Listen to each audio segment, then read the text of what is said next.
You're listening to the Financial Source Podcast, your daily dose of sentiment updates in the European and U.S. sessions and critical risk event previews so you stay up to date with what's moving the market right now. Each session is carefully crafted personally by the Financial Source analysts and voiced by our AI hosts who, as it turns out, sound a lot better than we do. Here's Rachel and Michael with this session's deep dive.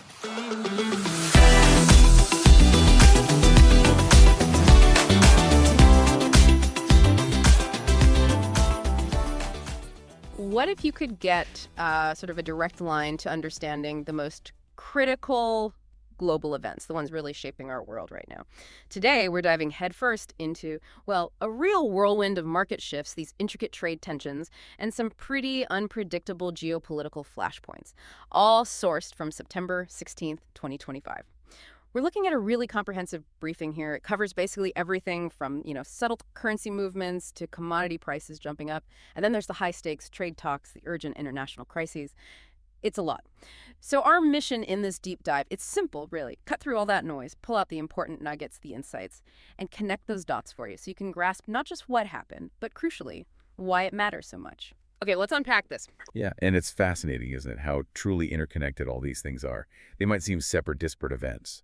But, a small shift in a currency market that can be directly influenced by a big geopolitical event happening thousands of miles away, and vice versa, of course.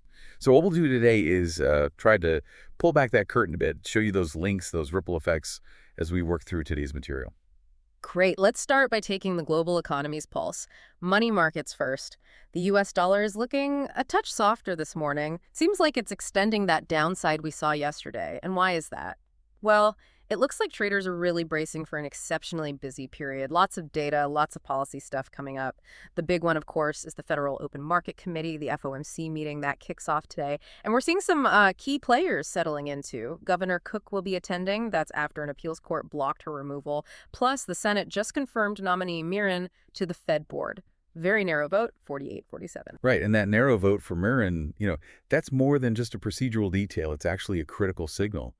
It suggests, potential ideological splits within the FOMC itself, and that could make future monetary policy decisions, let's say, more contentious, less predictable, maybe, which for markets often means more volatility. So if you're tracking these movements, you should see this as a factor that could amplify dollar swings and just general market uncertainty going forward. Absolutely. Yeah, that nuance is really key there. Okay, so looking across the Atlantic, the euro, it's holding on to some mild gains, mostly thanks to that dollar weakness we just talked about, right? Yeah, that's part of it. But it's also getting a little boost from ECB officials. They're basically reiterating that rates are, quote, in a good place right now. Okay. And over in the UK, sterling's holding steady near 1.36. Pretty steady, yeah. The market focus there is really shifting now. People are watching for the upcoming UK jobs and earnings data. That could give some fresh clues about what the Bank of England might do next. And then, of course, there's President Trump's state visit later this week. That always brings its own kind of market buzz and potential reactions. Right, always something with those visits. Okay, let's turn to Asia. Dollar yen, you mentioned it breached yesterday's lows. Is that just the softer dollar, or is there more to it? Well, the softer dollar is definitely helping, but it's also because those lower U.S. tariffs on Japan, they've now officially taken effect. So that provides a kind of supportive backdrop for the yen. It's a really clear example, actually, of trade policy directly hitting currency strength. Interesting. And China, the PBoC guided the yuan stronger again. Yes, they did. Another midpoint fix, this time at 7.1027. That was actually a bit firmer than a lot of people in the market were expecting. Okay, so what does that signal when they do that? Fix it stronger than expected? Well, it's a pretty clear sign of their priorities. It suggests they're focused on stability right now, maybe trying to curb capital outflow or perhaps manage inflation inside China.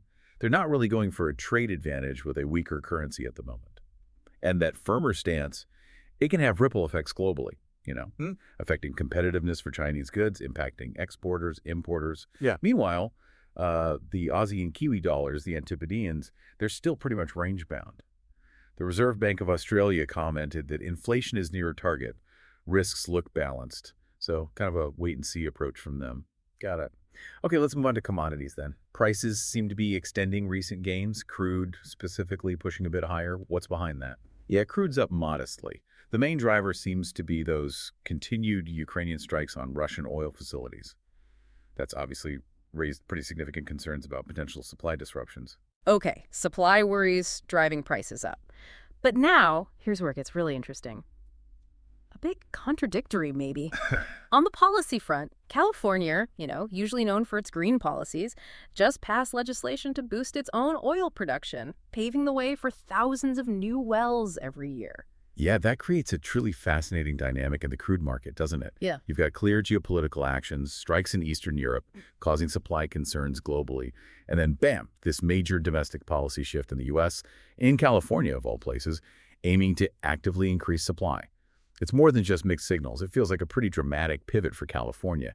It really highlights how global supply shocks can sometimes force a rethink of local priorities, especially when energy security is on the line. Yeah, quite the tension there. And what about metals? Gold, copper? Well, gold is sort of consolidating. It's just below that fresh record high from yesterday. Markets seem to be positioning ahead of the FOMC decision, its traditional safe haven role. Copper, though, it's pulling back a little after Monday's rally. For both, their movements are kind of balancing the softer dollar against, softer economic data signals coming out of both the U.S. and China. So the market's really grappling with some very mixed signals from the world's two biggest economies right now. Right, and those mixed signals, they often get amplified when we look at trade, don't they? Trade tensions, policy levers. That brings us nicely to our next segment. It really feels like trade headlines are just constantly in the news these days. U.S. President Trump said he's still undecided on TikTok's future ownership, but he plans to talk about a, quote, significant agreement directly with President Xi later this week. That's going to be a conversation everyone's watching very, very closely. Absolutely. And what's really noteworthy here is how consistently trade policy is being used as a strategic tool. It's not just purely economic anymore. Think about the TikTok discussions. That's not just about one app, is it? It really represents a much bigger conversation. Things like digital sovereignty, data security, the whole future of tech influence between the U.S. and China. The outcome of those talks between Trump and Xi, that could set precedents for how digital services are regulated, how they're owned all around the world. Yeah, good point. And it's not just tech either. The U.S. has also opened a new window. This is for including more steel and aluminum products under those Section 232 tariffs, the national security ones. That clearly signals they're keeping up that assertive stance on protecting industry. Right, it's not just some minor procedural tweak. It's basically a message to trading partners. Washington is ready and willing to use these tools. And meanwhile, reports are suggesting Washington is not planning to lower tariffs on Scotch whiskey before President Trump's UK visit, which kind of hints at a big deal on that particular issue. Probably unlikely right now. Exactly. It suggests that even with these high-profile diplomatic visits, some trade issues are being kept firmly in place. They're strategic bargaining chips. Okay, so you've got this assertive trade policy stance. Yes. The new Section 232 window, the TikTok talk still up in the air, no movement on Scotch whiskey. It all points to this proactive, maybe even somewhat assertive approach to international trade. These aren't just random decisions. They feel like part of a larger ongoing strategy using economic policy for geopolitical leverage.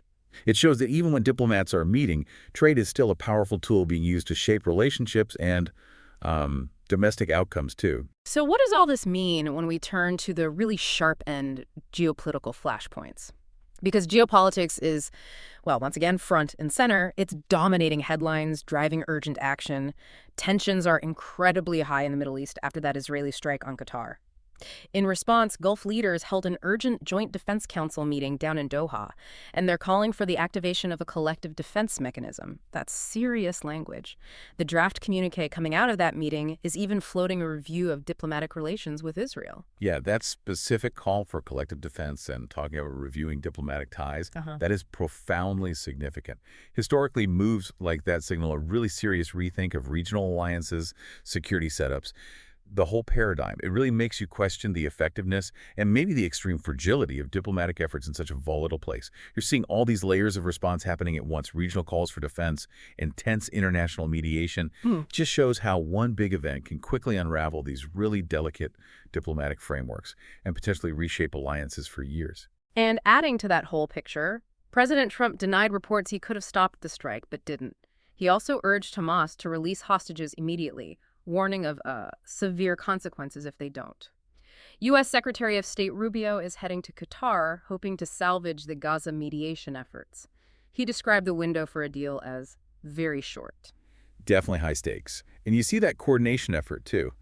Leaders from Canada, France, Egypt, Jordan, Qatar, the UK, they held a joint call on Monday just to try and coordinate their responses. Everyone's scrambling, feels like. The urgency is really palpable there. Yeah, definitely.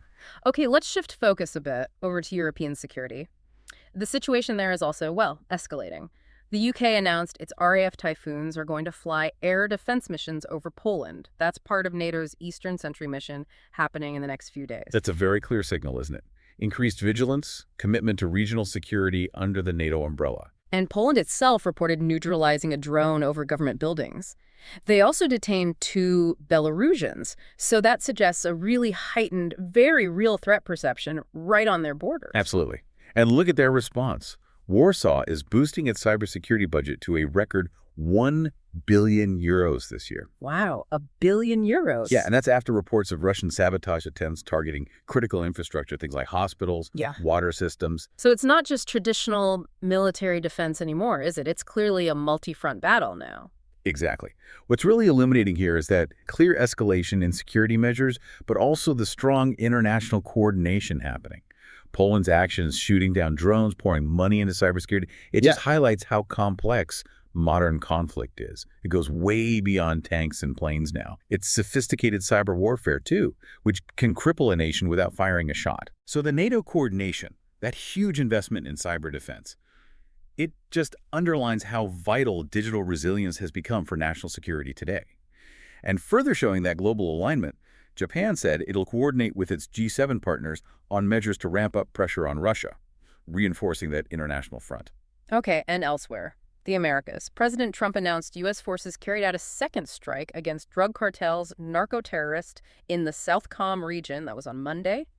Predictably, Venezuelan President Maduro immediately called these U.S. actions aggression. Right, so that highlights those ongoing tensions, that interventionist policy angle in the region. It definitely have immediate diplomatic fallout with countries like Venezuela. And also on the U.S. front, they're reportedly considering building a larger strategic uranium stockpile to bolster domestic energy security. Yeah. That's a very forward-looking move, isn't it? In a world that's increasingly focused on energy independence, securing supply chains, it gives you a broad snapshot of U.S. engagement, really. On one hand, direct military action against non-state groups in Southcom. On the other hand, these strategic long-term moves like uranium stockpiles for energy security, it really underscores the diverse, often conflicting challenges and priorities nations are juggling all at once. Immediate security threats, regional stability, long-term resource planning, economic resilience. It's a constant balancing act. Wow.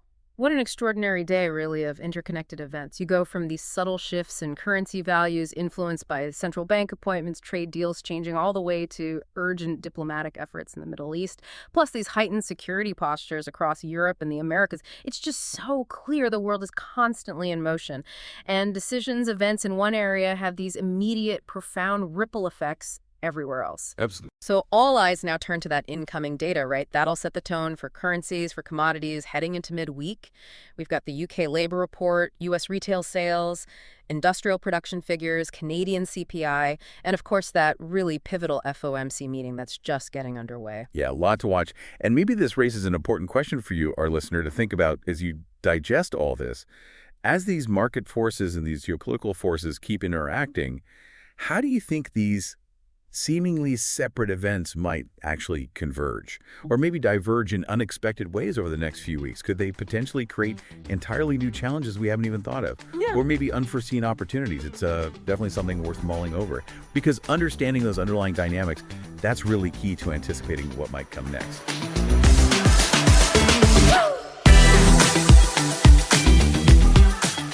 Thanks for listening to the Financial Source podcast.